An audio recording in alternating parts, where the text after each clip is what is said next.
Marcus Delaney had been planning this moment for 6 months. Not the wedding. The look on her face. He'd imagined it so many times that it started to feel like a memory. Nora walking through those doors, pale, underdressed, alone. The guests turning to stare. The quiet, devastating comparison between what he had become and what she hadn't. He'd chosen this venue specifically because he knew she'd never been anywhere like it. He'd sent the invitation himself, sealed it, held it for a moment before dropping it in the mail, and smiled. "Come see what you lost," the invitation said without saying it. "Come let everyone watch you lose it again." He told his groomsmen about it over drinks the week before. "She'll show up," he said, swirling his glass. "She's too proud not to. And when she does," he shook his head and laughed. "Trust me, it'll be the best part of the night." They laughed with him. They always did. He had the seating arranged so she'd be visible from the head table. He'd briefed the photographer, casually, as though it were nothing, to make sure to capture the room during the arrivals. He'd even rehearsed a toast. Something elegant. Something that would sound gracious to everyone who didn't know what it meant, and land like a blade to the one person who did. He was ready. He was so ready.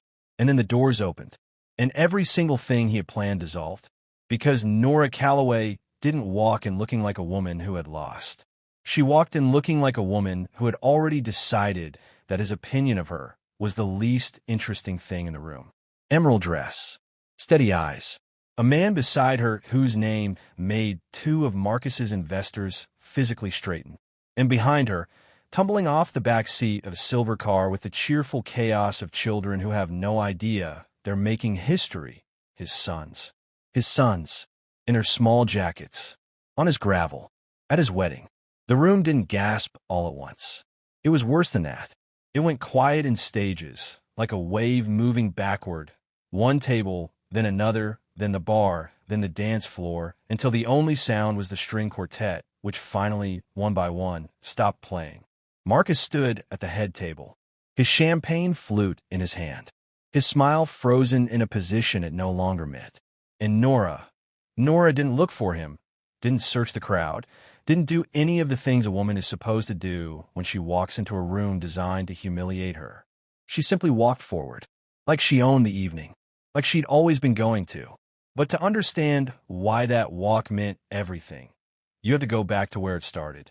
Before we go deeper, take a second, hit that subscribe button, drop a like on this video, and tell us in the comments where you're watching from. I genuinely want to know how far these stories reach. Now, let's go.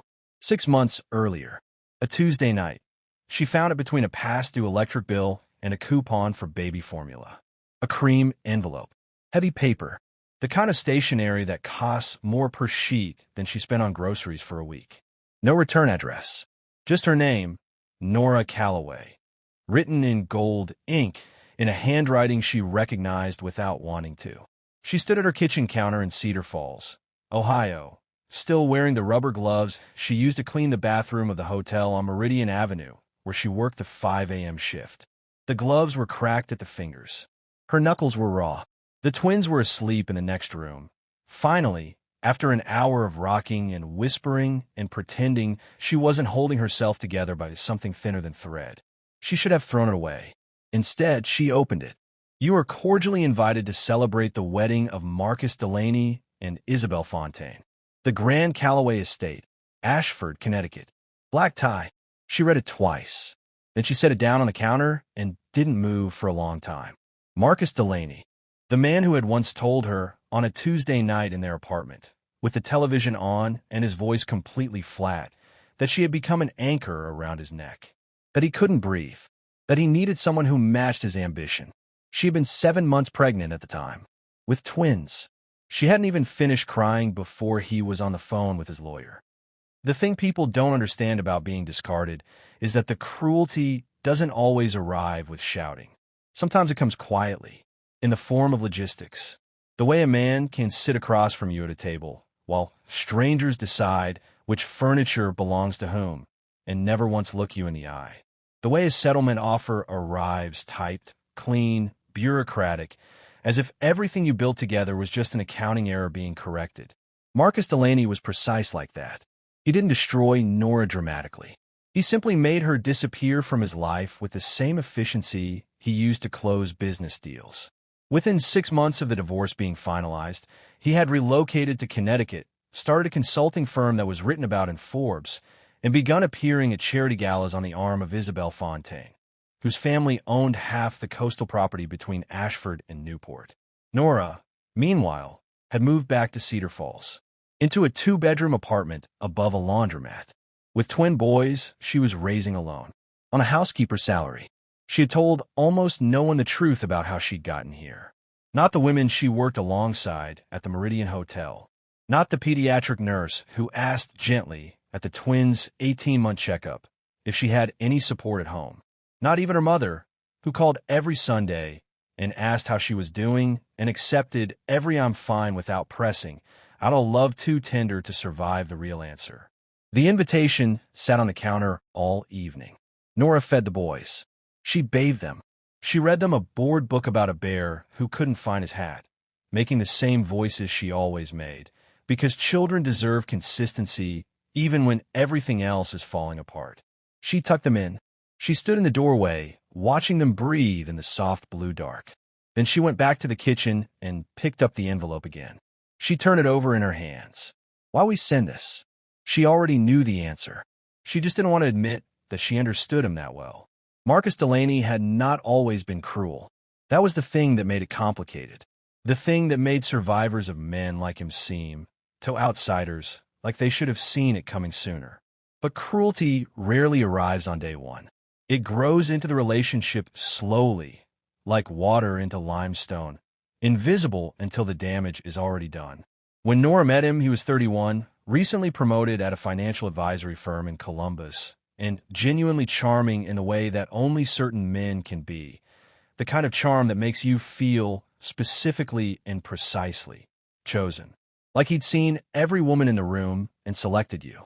Like your particular combination of qualities was the answer to a question he'd been asking for years. She was 26. She worked as an office manager for a small architecture firm. She read novels on her lunch break. She laughed easily. She was, by her own account, the kind of woman who believed the best in people until given specific, documented reasons not to. He gave her plenty of reasons. She believed him anyway, for too long. The marriage lasted 4 years. The slow unraveling started somewhere in year 2, when his career accelerated and hers, by his preference, by the gravity of their life together, quietly contracted. He needed her available. He needed dinners scheduled, travel logistics managed, the invisible architecture of a successful man's life maintained. She told herself it was partnership. She told herself her turn would come. When she got pregnant, she cried happy tears. He said, "We need to talk in the tone people use right before they change everything." What followed was not a conversation. It was a verdict. He didn't want children. Not yet. Not like this. Not when things were finally moving.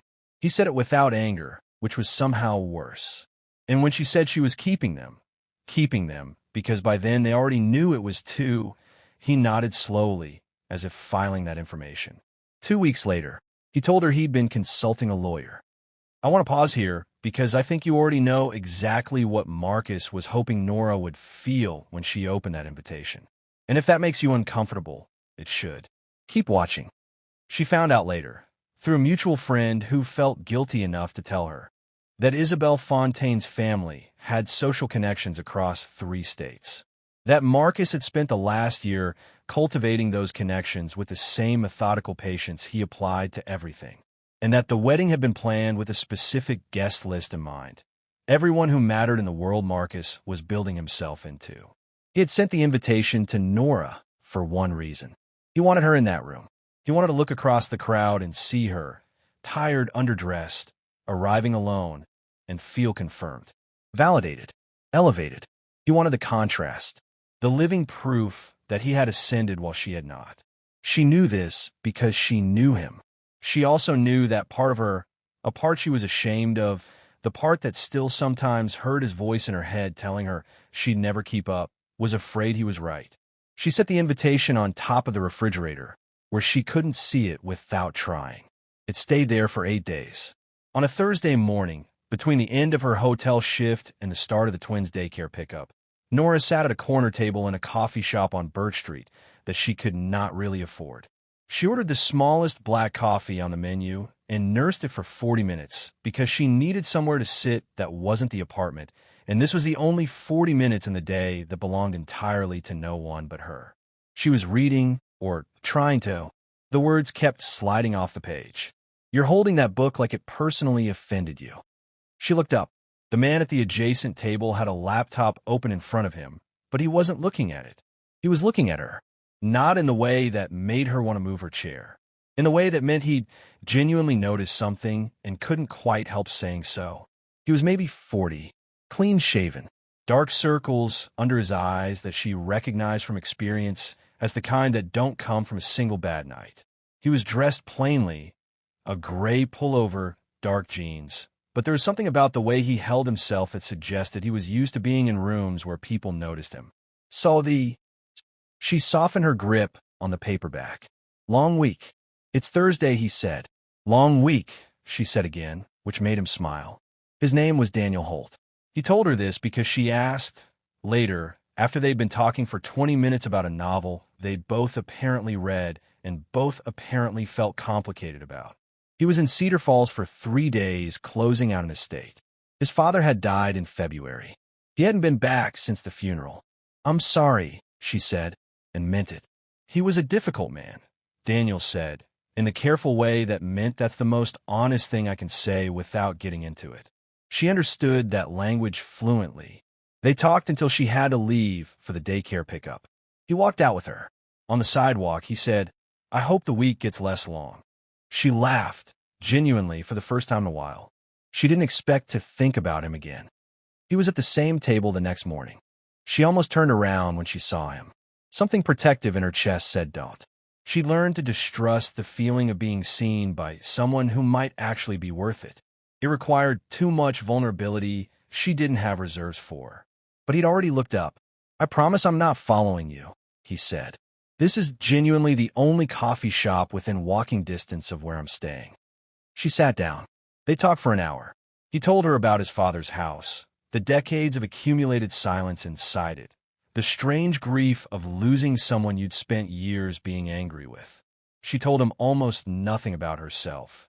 And then, quietly, without quite planning to, she told him about the hotel job and the twins and the way Cedar Falls had felt like retreat when she'd moved back, but it started slowly to feel like something else.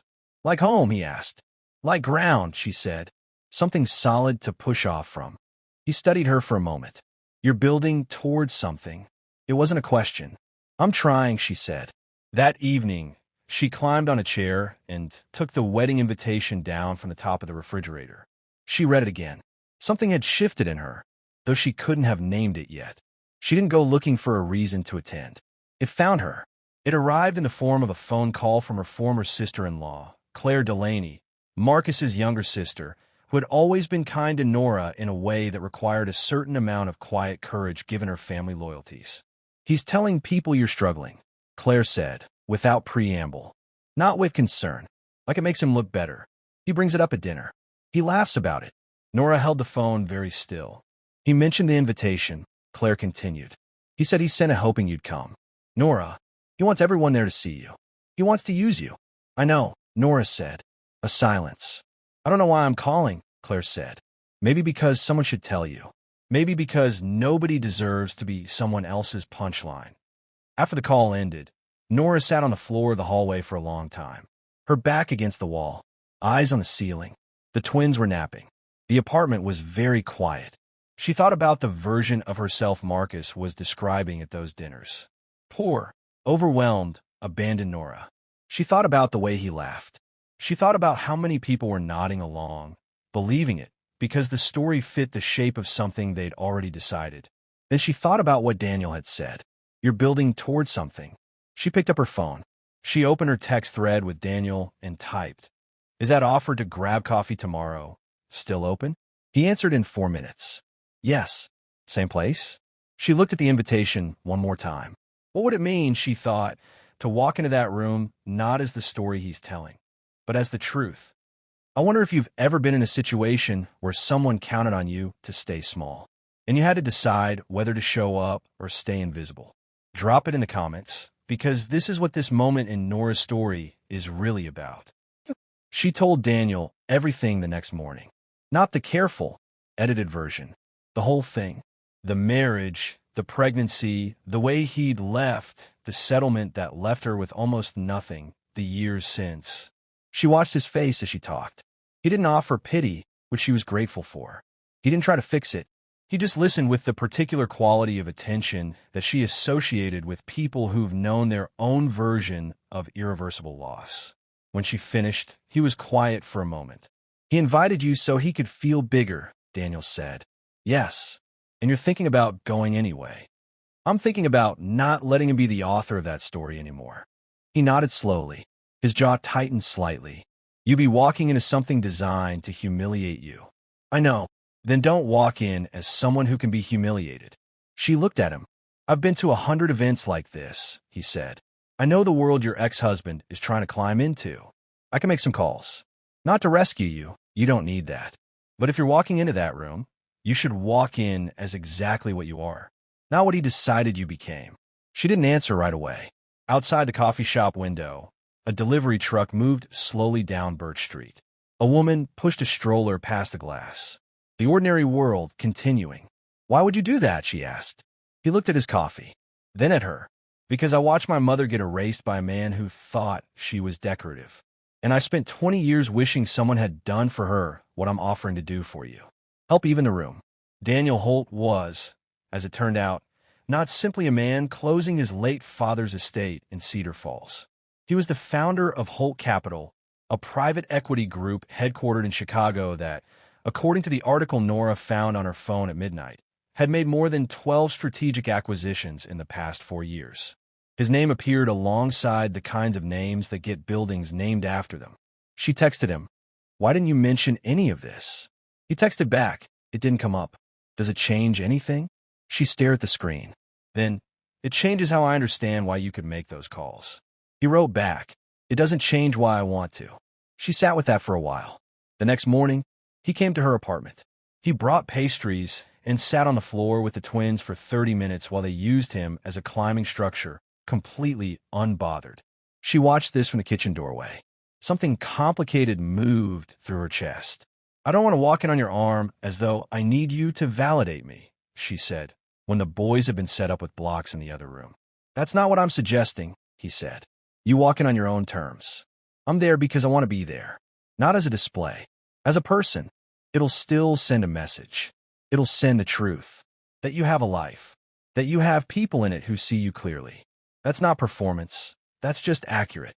She looked at him for a long moment. "Marcus is going to know who you are," she said. "I'm counting on it." Something moved in his eyes, not malice, but precision. The look of a man who has learned when to be very still and exactly how to wait. She called her mother that night, told her everything. There was a long silence on the other end. Then her mother said, "Are you telling me you're going to walk into that man's wedding?" "I'm thinking about it." Another silence. Longer. "Nora." Her mother's voice was careful. "You owe that man nothing. Not a single thing. Not your presence. Not your dignity in front of his people." "I know, but," her mother said, and paused. "If you go standing up. You hear me? You go as my daughter, who cleaned hotel rooms at 5 in the morning and raised 2 boys and kept going when she had every reason not to. You go as that." Nora pressed her hand over her eyes. "Okay," she said softly, "and we're something that costs more than his ego." She laughed for the second time in a week. "I have to ask, because I think a lot of you watching this right now know what it feels like to be written off by someone, to have someone count on your silence. Leave a comment if you've ever had a moment where you had to decide whether to keep being invisible or step into the light. I genuinely want to hear it." Daniel made calls. A stylist arrived on Saturday morning with a garment rack. Not to dress Nora according to someone else's idea of impressive, but to find what was already there and let it be seen.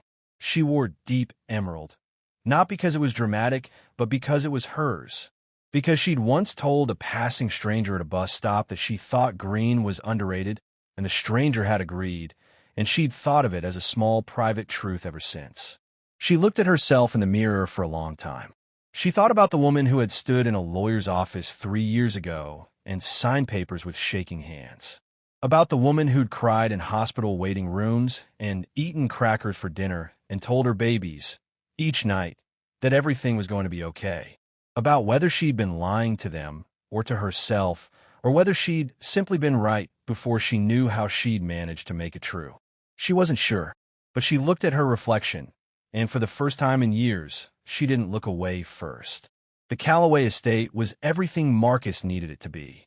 White gravel drive, colonial architecture, ground so immaculate they looked like they'd been pressed rather than mowed.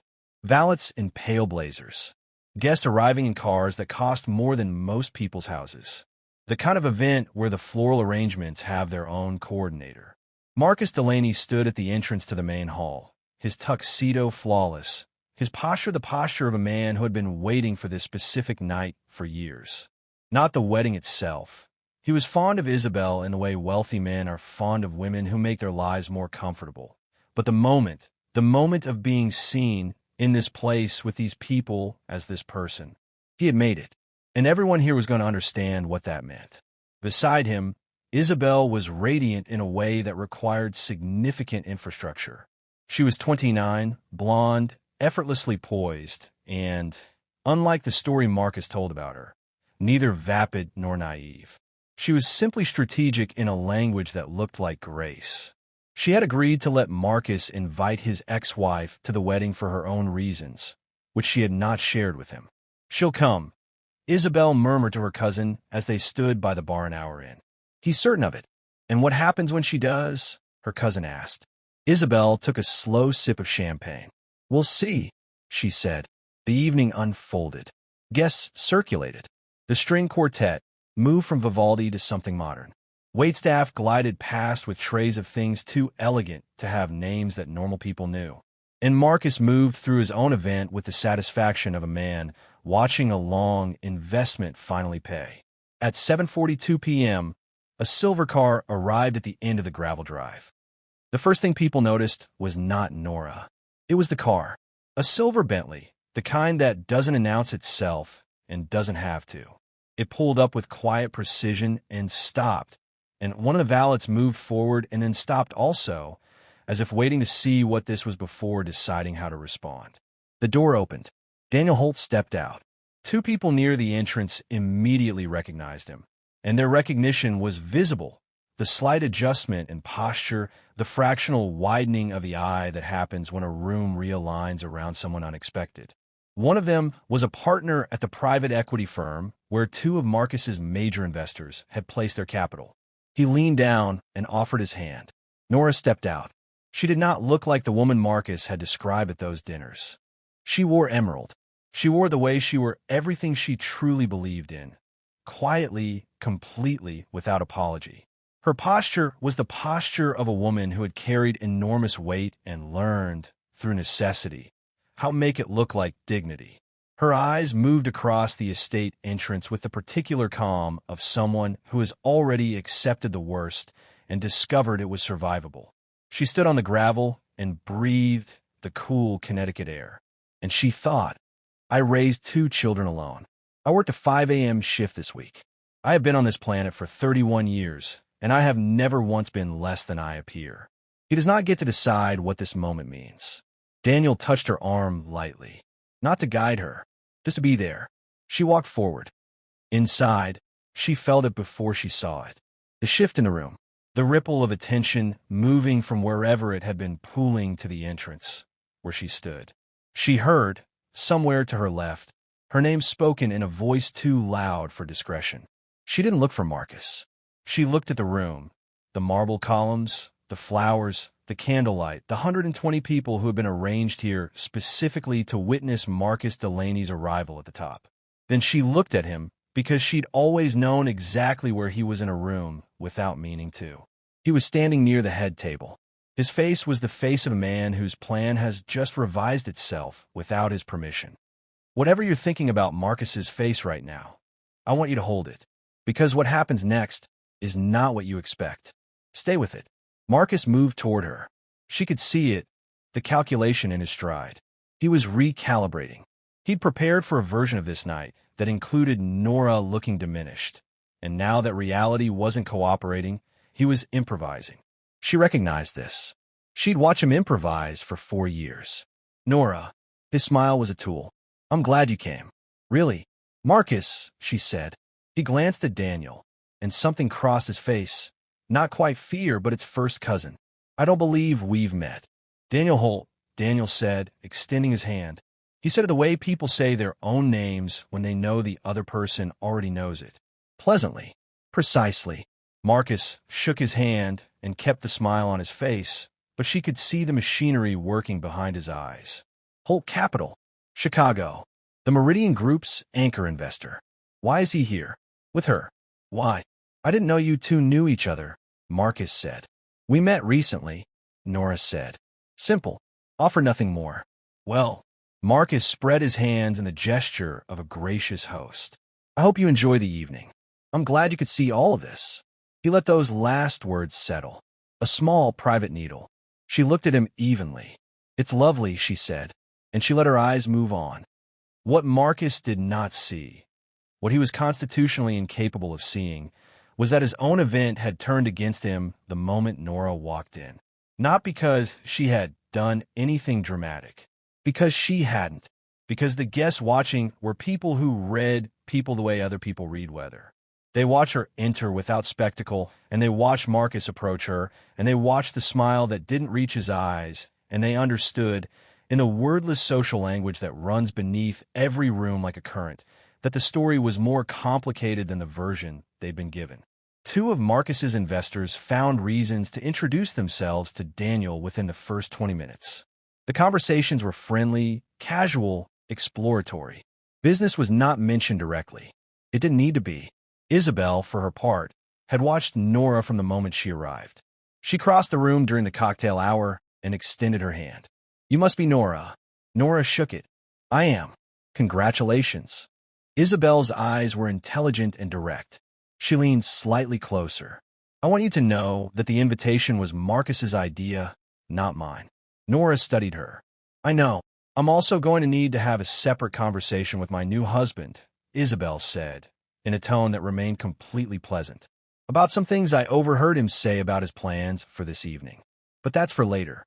She tilted her head. For now, please eat. The lamb is particularly good. She moved away. Nora stood with that for a moment. The speeches started at 9. Marcus rose to speak with the particular energy of a man who has imagined this moment many times. He spoke about his journey, about the obstacles he'd overcome. He was gracious to Isabel, charming to the crowd, and then, near the end, with the seamlessness of something rehearsed, he said, there are people who believed in this road I was on, and there were others who didn't, who couldn't see it, and I think we've all had people in our lives like that, and I'm grateful, because they made the view from up here a little clearer. He raised his glass. Most of the room raised theirs. Nora sat still. Across the room, she noticed that Daniel had not raised his glass, and that the two investors beside him had also, quietly, not raised theirs. Then something happened that Marcus had not planned. Isabel's father stood. He was a man named Thomas Fontaine, 62 years old, with the posture of someone who has never needed to raise his voice. He was the kind of quiet power that doesn't perform itself. I'd like to add something, he said, in a tone that silenced the room immediately. Marcus blinked. I've spent the last year watching my daughter navigate her choices very carefully, Thomas said. She's a perceptive woman. She notices things. He paused. Tonight, I've noticed a few things myself. He turned his glass slowly in his hand. One of the things I've learned, after 6 decades on this earth, is that the measure of a man is not what he celebrates. It's what he discards and how and why. He looked out over the room. I believe we all have someone in our lives who has been underestimated, and I believe those people are generally the ones most worth watching. His eyes, almost imperceptibly, moved in Nora's direction. He raised his glass. To the ones who kept going, he said. A pause. Then Daniel raised his glass. Then the two investors. Then one by one, table by table, something moved through the room. Marcus smiled, because he had to, and drank. His hand shook slightly. Nora pressed her lips together, and looked at the tablecloth for a moment, composing herself. 40 minutes later, in a corridor outside the main hall, Nora stood by a window looking out at the darkened grounds. She'd slipped away for a few minutes. She needed to breathe. She heard footsteps, and then Marcus was beside her. There was no audience, just the two of them and the glass and the dark garden beyond it. Was this satisfying? He asked. His voice was low, stripped of the social performance. This was the Marcus she had actually lived with, the one without the lighting and the rehearsed smile. She turned to look at him. Was what satisfying Marcus? Coming here, showing up with Holt, making your point. His jaw was tight. I asked you here. I extended an olive branch. No, she said it quietly. You sent me that invitation because you wanted a witness to your success who would also serve as evidence of your superiority. You wanted me to walk in here looking defeated so that you'd look taller. I know that because I know you. I've always known you. I just spent a long time pretending I didn't. He looked away. You could have just not come, he said. I could have, she agreed. But then you'd still be telling those dinner party stories about poor Nora. And our sons would grow up in a world where their father got to write that story unchallenged. She paused. They're going to know you exist eventually, Marcus. They'll hear things. I'm not going to let what they hear be a version of me that you manufactured. He turned to look at her, and for a moment, just a moment, something in his face moved. Not remorse exactly, but recognition. The briefest acknowledgement of what he'd actually done before it collapsed back behind the wall he'd built around it. I didn't know what to do, he said, when you told me about them. She considered this. You could have stayed, she said. A silence. I know, he said. It wasn't an apology. It wasn't even close. But it was the most honest thing he'd said to her in years, and she received it without warmth or contempt. She simply received it. I hope your marriage is good, she said. I mean that. I hope Isabelle Fontaine sees you clearly, and you let her, and you build something real. She paused. But if you ever tell another story about me at a dinner table, Marcus, I'm not going to be silent about it. Not anymore. She walked back toward the hall. I want you to notice something. Nora didn't destroy him. She didn't need to. And I think that's the part of this that's going to stay with you. Keep watching. Inside, Daniel was waiting near the entrance to the hall. He looked at her face when she returned and didn't ask what had happened. He simply handed her a glass of water because he'd noticed she hadn't been drinking anything. She accepted it. You okay? He asked. Yeah, she said. I think I actually am. He nodded. After a moment, she said, I want to go home. I'll drive you. You don't have to. I know, he said. I want to. The car moved through the Connecticut dark toward the airport, where Daniel had arranged a car to take her back to Cedar Falls. She sat in the passenger seat and watched the lights of small towns slide past. She thought about the boys asleep at her mother's house, where they'd been staying while she was gone. She thought about the feel of the room when Thomas Fontaine had raised his glass. She thought about Marcus's face in the corridor. What are you thinking? Daniel asked. I don't know what comes next, she said. But I'm not afraid of it the way I was. He glanced at her. What changed? She thought about it.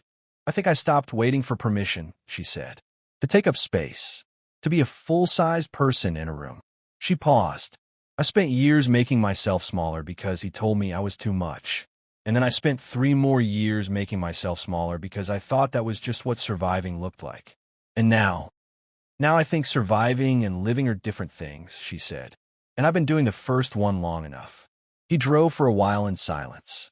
Then, for what it's worth, you were the most present person in that room tonight. And you didn't have to do a single thing dramatic to be that. She looked out the window. Thank you, she said, for everything tonight. I didn't do much. You showed up, she said. When someone has spent a long time being invisible, showing up is enormous. 3 weeks later, Nora was in her apartment on a Thursday afternoon, the kind of autumn light that turns everything golden coming through the kitchen window, when her phone buzzed with a text from Claire Delaney. Thought you should know, Marcus and Isabelle are separating. Apparently, she found out about some financial irregularities in his firm. Nothing confirmed yet, but it's not good. I'm not telling you to gloat. I just think you should know so it doesn't blindside you. Nora put the phone down. She thought about how she might have felt hearing this a year ago, the savage satisfaction of it. And she waited for that feeling now, and it didn't come the way she expected. What came instead was something quieter, not quite pity, something closer to the sadness you feel watching a person be exactly as small as they chose to be. She texted back, "Thank you for telling me. I hope you're okay." Then she picked up Eli, the twins' newest name for themselves when they were feeling official, and put him on her hip and stood at the kitchen window and looked at the golden afternoon. Daniel came to Cedar Falls twice more before the year ended. Not dramatically, not with any pronouncements. He came, and he sat on her kitchen floor with her sons, and he ate mediocre pizza because it was what she had, and he talked to her like a person until late in the evening when the boys were asleep. He didn't rush anything. He didn't ask for anything. On a Saturday in December, he was building something elaborate out of wooden blocks with the twins, and Eli turned to him with the absolute sincerity only available to 2-year-olds and said, "Are you going to live here?" Nora looked up from a book she was pretending to read. Daniel looked at the boy, then at her, with the particular expression of a man who has learned to be careful about hope, but is quietly, structurally, losing that particular battle. "Not yet," he said, and Eli nodded, satisfied, as though this were perfectly logical, and went back to the blocks. Before I tell you how this ends, I have to ask, how many of you have been rebuilding? Quietly, with no audience, with no recognition, just going. Drop something in the comments. Even just one word. I read them. Spring came. Nora's mother visited for a week and spent most of it telling the twins stories about a version of Cedar Falls that no longer existed, which they accepted as completely factual. In the evenings, she and Nora sat on the apartment's small balcony and drank tea and watched the street below. "You seem different," her mother said. "Different how?" "Like you know something you didn't used to know." Nora thought about it. "I think I know that I was always enough," she said. "I just forgot it for a while. Or I let someone else make me forget." Her mother reached over and covered her hand. "You always were," she said. That summer, Nora started something she'd had in the back of her mind for 3 years, crowded out by survival, but never quite extinguished. A referral network for women in financial transition after divorce. A patchwork resource, not fancy, not funded by anything other than Nora's own time and a small grant she wrote herself at midnight after the boys were asleep. It connected women with free legal consultations, job placement contacts, temporary housing options. It wasn't large. It helped 41 people in its first year. Daniel offered to help fund it more formally. She said she needed it to be hers first, to know it could stand without external support before she let anyone else into the architecture of it. He said he understood. He meant it. On the second anniversary of the night, she'd opened the cream envelope.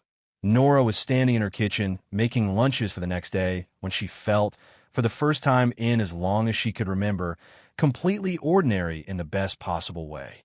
Not triumphant, not surviving. Just here, present, hers. The boys were at the table arguing about something with the focused intensity of people who have strong feelings about the distribution of crackers. The apartment smelled like something she'd made for dinner. The evening light came through the window in that particular way it did in fall, low and warm. She stood at the counter and thought about the woman who had opened that invitation with cracked knuckles and a heart halfway to giving up. She wanted to tell her something. She thought about what it would be. "You're going to keep going?" she thought. Not because it's easy, not because anyone is watching, not because the ending is already written, but because you're made of the same thing every woman who ever had to start over is made of, and that thing does not stop. She picked up 2 crackers. She went to arbitrate the dispute at the table. The evening continued. Simple, unglamorous, quietly, entirely hers. There is no version of this story that ends with Nora standing in the spotlight. And that, I think, is the point. She didn't win by being louder. She didn't reclaim her life by destroying someone else's. She simply, gradually, imperfectly, without anyone handing her a script, became the fullest version of what she already was. Marcus Delaney's firm faced an SEC inquiry the following spring. The details were complicated and quiet in the way financial stories often are. He moved away from Connecticut. The name Isabel Fontaine reverted to itself within 18 months. Nora never celebrated this. She had stopped measuring her progress by his decline a long time before it happened. Because that's the thing about real strength the kind that doesn't photograph well or trend online. It doesn't ask for validation. It doesn't need a stage. It looks like a woman standing at a kitchen window in October light, feeling, for the first time in years, that the space she occupies in this world is genuinely hers. And it looks like this: a 2-year-old tugging her sleeve and saying, "Mama, look," and her really looking because she is finally fully present.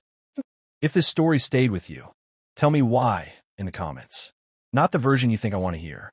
The real version. The part that hit closest. If you know someone who is quietly in the middle of their own rebuilding, someone who might need to hear that going forward without an audience still counts, share this with them. Like this video. Subscribe to Orvin Stories. Not because I need the numbers, but because this community is built around something specific. The belief that the most important transformations are the ones that happen without witnesses.